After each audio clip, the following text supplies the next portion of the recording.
1 minggu atau 2 minggu pertama saya nggak makan beras sama sekali. Saya nggak makan nasi, bukan beras. Tinggalan pesawat saya di sana. Waduh.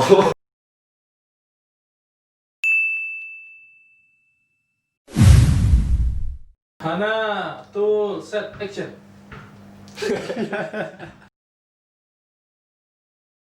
Halo semuanya, kembali lagi di The Java Talk. Kali ini saya kedatangan kawan lama yang baru landing dari Eropa. Nah, di sebelah saya sudah ada Daniel. Halo Nil. Halo Mas saya. Ya, jadi Daniel ini member lama juga dari The Java Talk. Dulu pernah PKL di The Java Talk, bener? Benar. Magang ya, kuliah di UNES juga.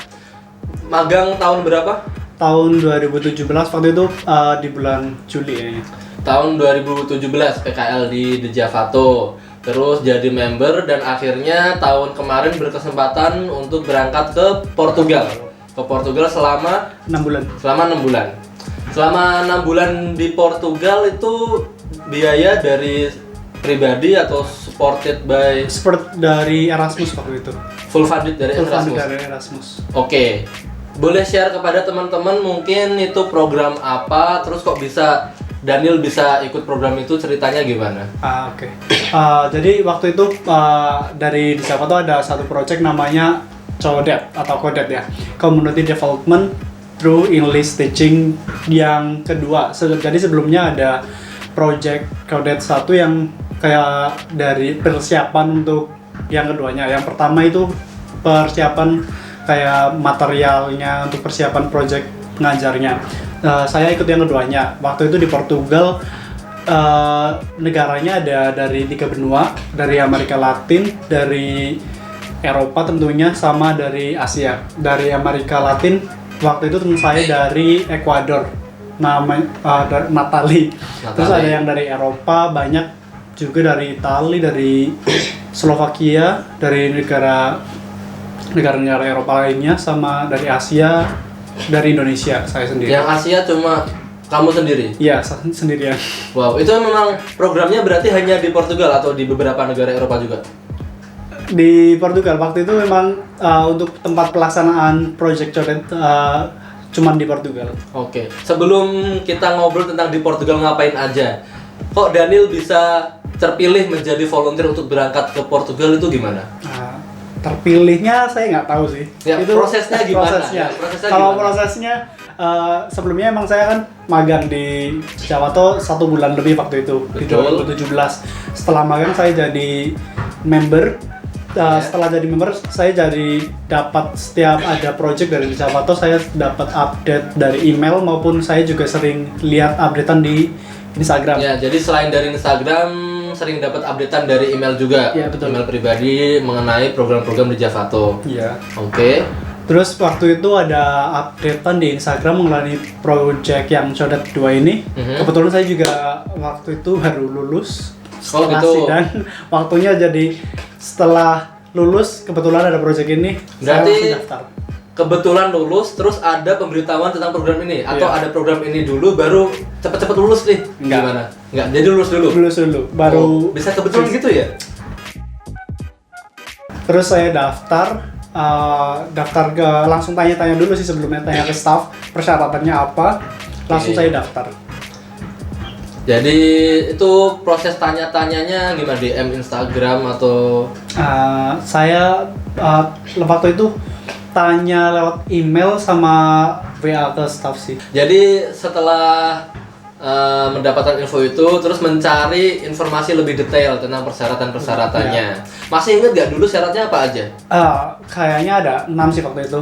Jadi ada yang 6 syarat utama ya? Oke. yang jelas mestinya harus punya paspor, Paspor, motivation letter, motivation letter, SKCK, KCK, KK, KK, CV, CV, sama satunya motivation letter itu udah ya? udah tadi KTP. KTP yang iya. belum. Kalau nggak punya KTP, Itu dipertanyakan nanti. iya. Kalau visa nanti ngurusnya setelah terpilih ya? Iya, visa Setelah terpilih nanti. proses setelah diumumin jadi peserta. Oke. Fix. Masih ingat gak dulu kira-kira dari ngumpulin persyaratan itu terus diserahkan ke The Javato via email ya biasanya? Via email dulu. Via email, terus mendapatkan pemberitahuan untuk proses selanjutnya apa? Proses selanjutnya apa?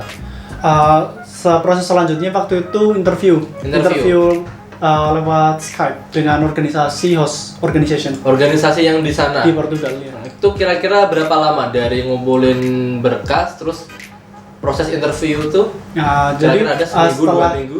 setelah ngumpulin dokumen waktu itu, proses selanjutnya seleksi administrasi dulu Iya, dari Javato. administrasi.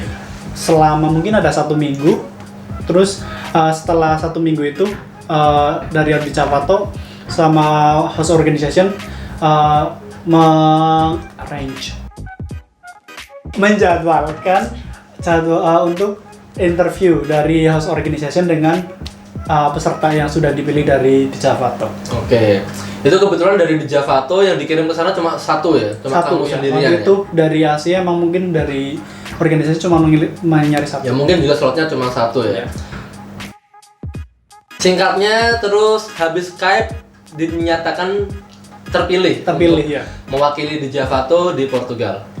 Kira-kira masih ingat ya perasaannya gimana waktu tahu kalau terpilih? Tentunya excited ya, karena belum pernah ke Eropa dan waktu itu pertama kali ke Eropa. Jadi senang juga, ada rasa apa ya? Rasa apa? Rasa yang pernah ada. Anxious sih, lebih ke nervous karena belum tahu gitu. budaya di sana seperti apa. Dan Tapi sebelumnya memang kepengen ke Eropa itu kepengen. udah niat waktu dari sejak PKL sih waktu itu. Udah ada niat untuk ikut program di Javato. Jadi waktu PKL itu tahu program di Javato ini, terus jadinya tertarik juga. Terus kepikiran suatu saat ingin Ya. mengikuti salah satu program. Salah satu programnya yang Nah, kalau khususnya sebelum balik lagi sebelum daftar program ini, kok tertarik? Kan itu setelah lulus pas, alhamdulillahnya pas. Tapi kok tertarik untuk lah ini nih yang harus saya ikuti itu kira-kira? Karena waktu itu emang yang project Codet 2 ngajar bahasa Inggris di Portugal. Jadi Oh kebetulan bahasa Inggris juga. Jadi Oke. jadi bisa praktek ke bahasa Inggrisnya juga dan sejajar dengan kuliah saya di bahasa Inggris. Jadi Oh jadi nyambung lah, masih kuliahnya nyambung. bahasa Inggris, terus nanti program volunteeringnya juga ngajar bahasa Inggris. Iya. Walaupun ngajar anak-anak bahasa Inggris yang mereka bahasanya Portugis. Iya. Ada kesulitan nggak kira-kira? Tapi nanti dulu ya. Boleh diceritain dulu kira-kira dari awal sampai di sana kira-kira first impressionnya gimana, ada shock culture-nya gimana? setelah sampai di sana dulu karena pertama kali tentunya ada culture shock ya di sana. Seperti apa? Pertama kali tinggal di Eropa. Pertama yang jelas makanan. Satu Gimana minggu tuh? atau 2 minggu pertama saya nggak makan beras sama sekali. Saya nggak makan nasi, bukan beras. Nggak makan nasi sama sekali. Kayak ayam makan beras. Jadi seminggu pertama. Seminggu 2 minggu pertama saya nggak Itu nggak makan nasi sama sekali. sama sekali. Makanya apa sehari-harinya? Ikut temen sana, makan pagi sarapan roti, siang pasta atau yang lain. Tapi masih makan kentang sih. Oke, berarti makan yang disediain yang ada di sana gitu Iya. lah ya. Terus berarti minggu-minggu selanjutnya sudah mulai ada beras. Ya, karena ternyata Ya. orang Indonesia harus makan nasi ya sepertinya. Nggak bisa kalau nggak makan nasi, nggak makan namanya. Iya, mungkin ya. Jadi waktu itu langsung tanya-tanya ke temen yang udah lama di situ, sama nyari-nyari Chinese shop sih biar Teman sama-sama volunteer. ya, Oke. karena waktu itu kan tinggal sama volunteer lainnya juga di satu rumah Oh gitu. Jadi satu rumah isinya volunteer dari berbagai negara. dari gitu. berbagai negara itu. Oke. Dan emang dari organisasi host organization itu punya satu rumah yang dikhususkan buat volunteer semuanya di situ. Gitu. Jadi dapat restoran Chinese akhirnya. Bukan restoran sih, Apa?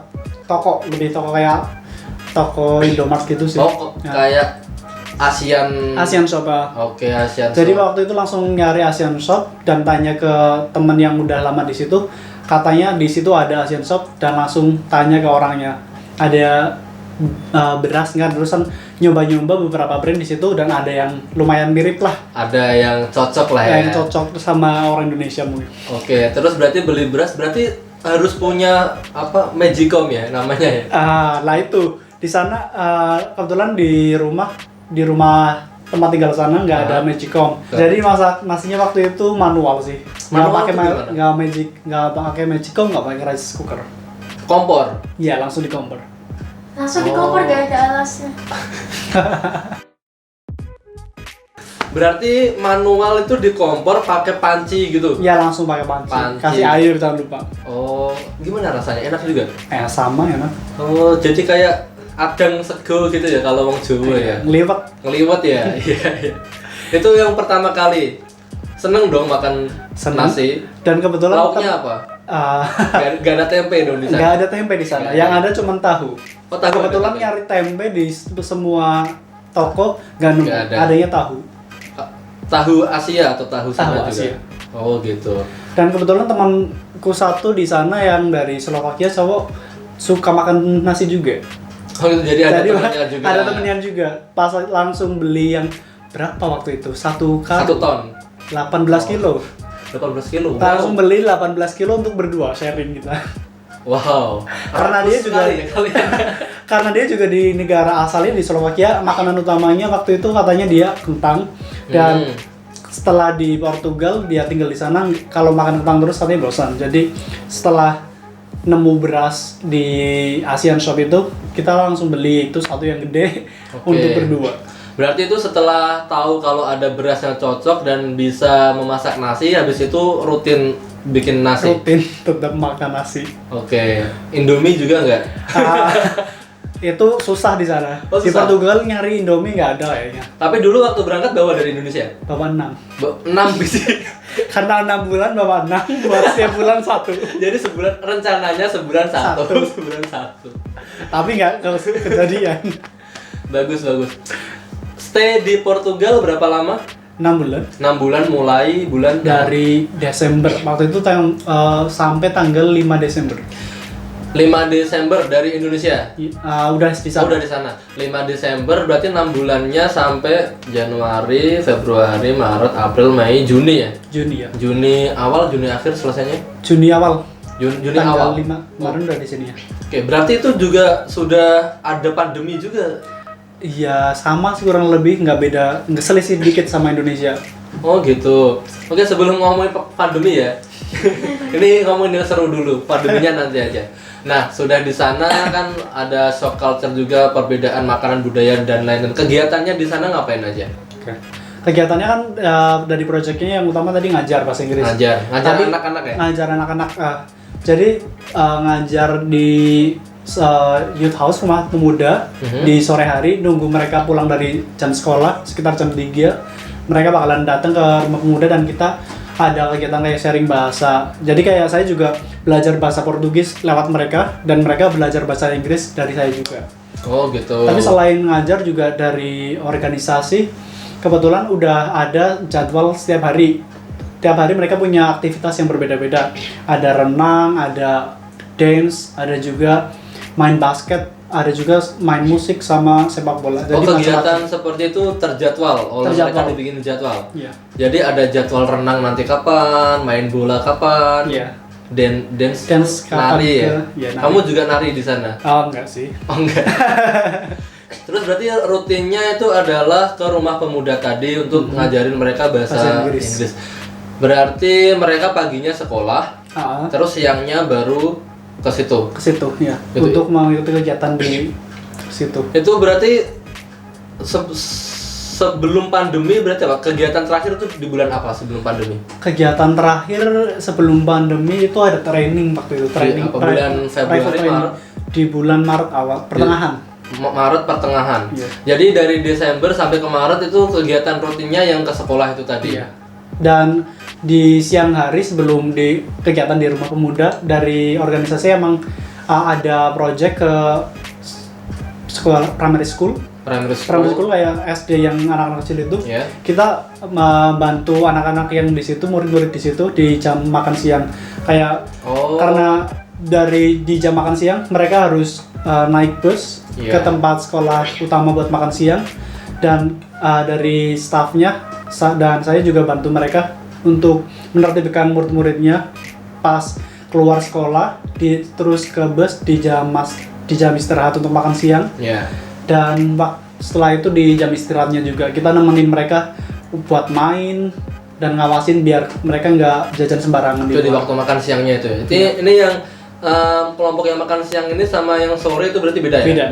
Beda umur. Jadi sehari kegiatannya 2 kali itu tadi. Yang makan siang sama yang di rumah pemuda itu tadi. Oke, itu berarti kegiatan rutinnya kan seperti itu. Nah, kira-kira kan ada dong waktu luang di sela-sela kesibukan seperti weekend free time ya? Weekend free time. Nah, selama berkegiatan itu mengisi waktu luangnya gimana di sana? Karena di weekend free time dan kebetulan udah ada banyak teman juga kan di rumah. Biasanya kita nge-trip bareng ke luar kota atau sekedar keliling di kota sendiri. Oh, berarti sudah pernah explore luar kota di Portugal juga? Udah beberapa. Di Portugal di kota apa? Di kota namanya Peniche. Peniche? Iya. Sebelah mana itu? Kalau dari Portugal lebih ke bagian tengah. Lebih ke bagian tengah. Dekat kota apa ya? Mungkin yang saya tahu. Dari Lisbon, Lisbon. 1 jam. Lisbon 1 jam ke arah utara. Jauh banget berarti ya? Ya, lumayan lah. Itu berarti dari Peniche ke luar kotanya udah kemana aja? Ke awal-awal kita baru sama teman-teman yang lain ke Lisbon, tapi beda lokasi. Kita di Lisbon kan juga banyak tempat yang terkenal ibaratnya dari. Seperti? Contohnya di Bairro Alto, terus ada juga Torres de Belém ya, kalau nggak salah.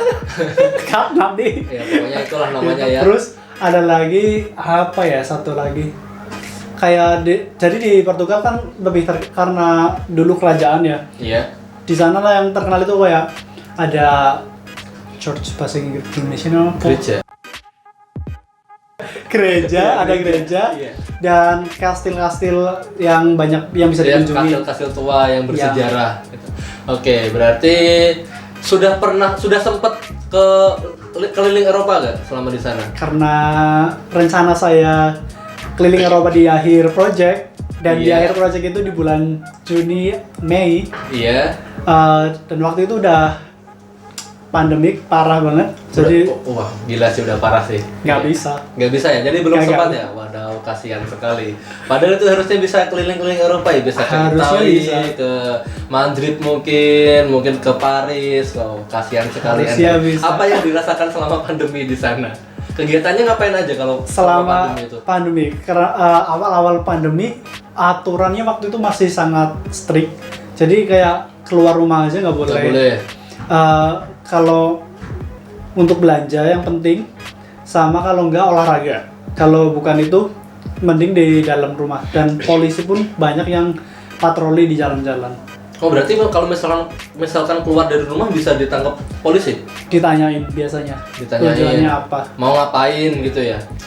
Oh, jadi memang waktu awal-awal pandemi sampai semencekam itu situasi di sana ya? Dan karena gimana sih, manusia kan masih butuh refreshing ya. Masih ada beberapa yang masih suka ke pantai, keluar buat refreshing. Dan waktu itu ada juga yang kalau misalnya ke pantai dapat fine, denda sebesar berapa ya? 170 euro atau 50. Lumayan tuh. Oke, berarti selama pandemi kegiatan volunteeringnya udah mulai di stop dong? Atau gimana? Seminggu setelah itu langsung stop. Setelah itu tuh setelah apa?